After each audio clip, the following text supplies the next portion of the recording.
Hello friends welcome back to Ajit travel diaries मु अजित स्वागत करुच्ची आपण मानक आउ एक नुआ ब्लॉग को आज मु बुलिबा को जाउची कंधमाल तुमुड़ीबंध ब्लॉक रो जलेशपटारे थिबा एक प्रसिद्ध शिव मंदिर जार नाम है जलेश्वर शिव मंदिर।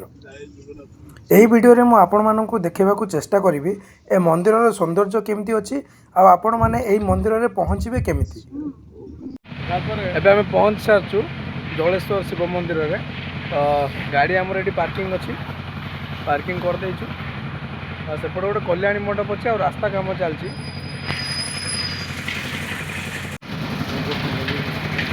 कल्याणी मंडप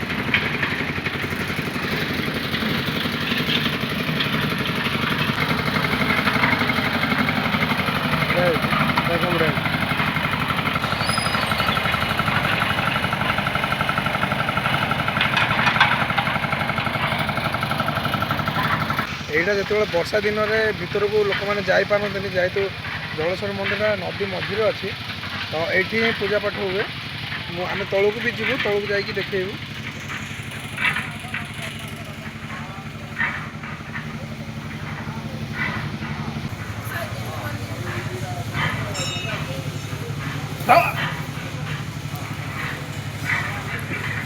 डरा दिया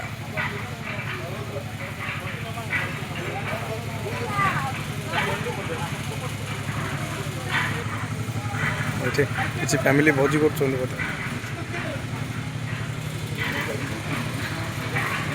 नवग्रह मंदिर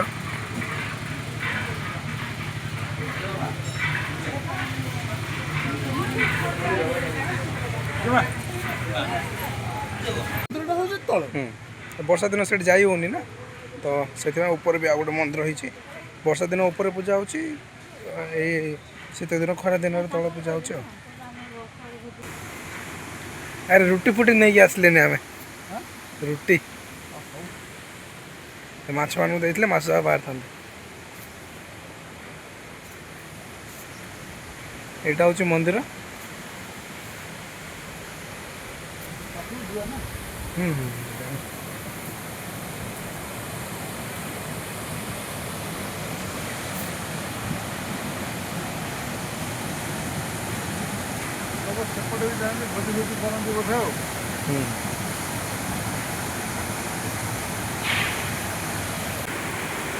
काठ ब्रिज बना वर्षा दिन ये पूरा पानी फुल हो जाए ना मंदिर भी बुड़ी जाए ऑलमोस्ट बुड़ी जाए तो केवल यही समय जब आपण मैंने आसवे ताहले ये दर्शन करें।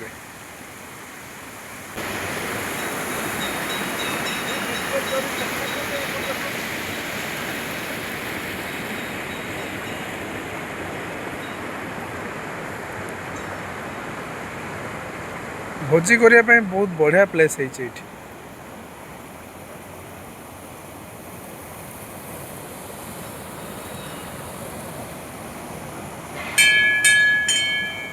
बिस्कुट जोरी और पॉलिथिन एणे तेणे पकातु ना तथा देखो केते मात्रा असना करटा ये पकड़ ये बहुत बड़ बड़ माछ अच्छा जदि ये बिस्केट किंबा पाउरुटी एगुड़ा खावा दिया माछ जाक पूरा ऊपर को आसते आप देखिपारे सब माछ ये था मैंने जिते वर्षा हेले भी माछ ये रुहते।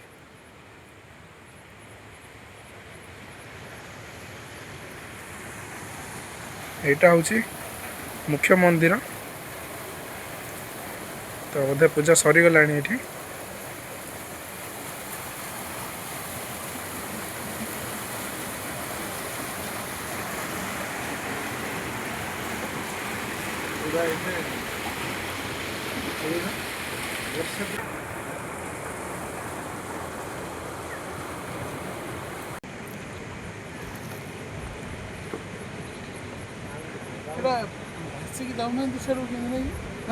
से पूरा कौच वर्षा हेले भी ए माछ गुड़ाक जाऊना ये ही रोच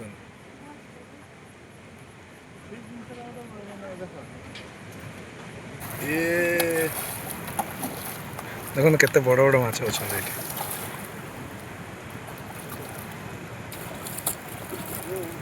सब गोल्डन कलर पीस अच्छा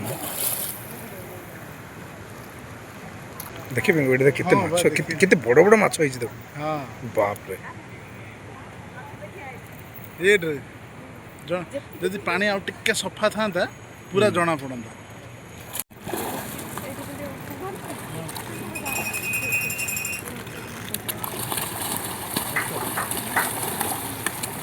ଖାଇବା ପୁରା ଝଗଡ଼ା।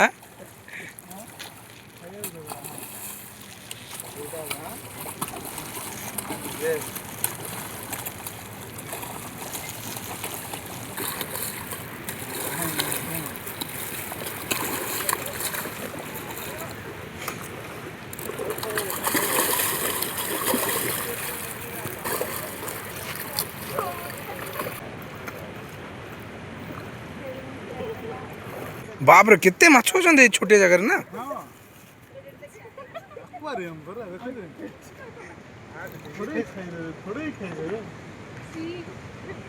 ହେଲ୍ଦି ମାଛ ଖାଇ ପିଇକି ପୁରା ହୃଷ୍ଟ ପୃଷ୍ଟ ହେଇକି ଅଛନ୍ତି।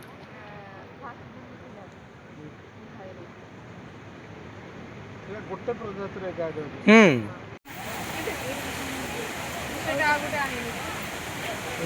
ଏପଟେ ଯିବା ପାଇଁ ମନା କରୁଛନ୍ତି। ଆପଣ ଓଡ଼ିଶାର ଯେକୌଣସି ମନ୍ଦିରକୁ ଯାଆନ୍ତୁ ସବୁ ଜାଗାରେ ଦେଖା ହେଇଥିବ ଯେ ମାଙ୍କଡ଼ମାନଙ୍କ ପ୍ରତି ସାବଧାନ। ଆପଣ ଦେଖିଥିବେ କି ଲେଖା ହେଇଥିବ, କିନ୍ତୁ ଜଳେଶ୍ୱର ମନ୍ଦିର ଯଦି ଆସୁଛନ୍ତି ଆପଣ ମାଙ୍କଡ଼ମାନଙ୍କ ପ୍ରତି ସାବଧାନ ହେବା ଦରକାର ନା, କିନ୍ତୁ ଛେଳିମାନଙ୍କ ପ୍ରତି ସାବଧାନ ରହିବେ। ଏଠି ଛେଳିମାନେ ସବୁ ଜିନିଷ ଛଡ଼େଇକି ଖାଇ ଦେଉଛନ୍ତି ଆପଣ ସମସ୍ତଙ୍କ ହାତରୁ, ତ ଛେଳିମାନଙ୍କ ପ୍ରତି ସାବଧାନ ଜଳେଶ୍ୱର ମନ୍ଦିରରେ। ଏଠି ଯେଉଁ ଏତେ ଅସନା ଟାଇପ୍ର ଜାଗା ଯାକ ଅଛି ନା, ତାକୁ ଯଦି ଟିକେ ଡେଭଲପ୍ କରିକି ଏଠି କିଛି ଫୁଲ ଗଛ କିମ୍ବା ଅଲଗା କିଛି ଗଛ ଲଗାଇ ଦିଅନ୍ତେ ନା, ମନ୍ଦିରର ସୌନ୍ଦର୍ଯ୍ୟ ଆହୁରି ବହୁତ ବଢ଼ିଯାଆନ୍ତା। ଯଦି ଏଠିର ଲୋକାଲ ବାସିନ୍ଦା କିଏ ଦେଖୁଛନ୍ତି ଏଇ ଭିଡ଼ିଓକୁ, ତାହେଲେ ଚେଷ୍ଟା କରନ୍ତୁ ଏଇ ଜାଗା ଗୁଡ଼ାକ କ୍ଲିନ୍ କରିକି ଏଠି ଫୁଲ ଗଛ ଲଗାଇବା ପାଇଁ।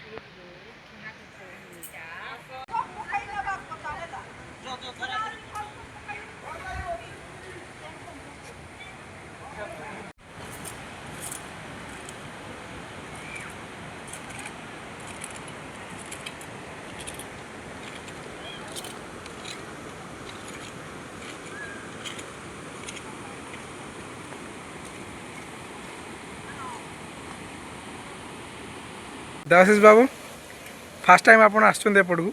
ହଁ, ପ୍ରଥମ ଥର ଏପଟେ ଆସିକି ବହୁତ ଖୁସି ଅନୁଭବ ହେଉଛି ଯେ ଭାବୁଛି କନ୍ଧମାଳ ଭଳିଆ ଜାଗାରେ ଏପରି ଗୋଟେ ଜାଗା ଅଛି ଯେଉଁଟାକି ମାନେ ବହୁତ ଖୁସି ଲାଗୁଛି। ସୁନ୍ଦର ପରିବେଶ, ଶାନ୍ତ ପରିବେଶ, ଦେଖିବାକୁ ମନ। କବି ବର୍ତ୍ତମାନ ଭାବ ବିହ୍ୱଳ ହେଇଯାଇଛନ୍ତି, କିଛି କହିପାରୁନାହାନ୍ତି କବି।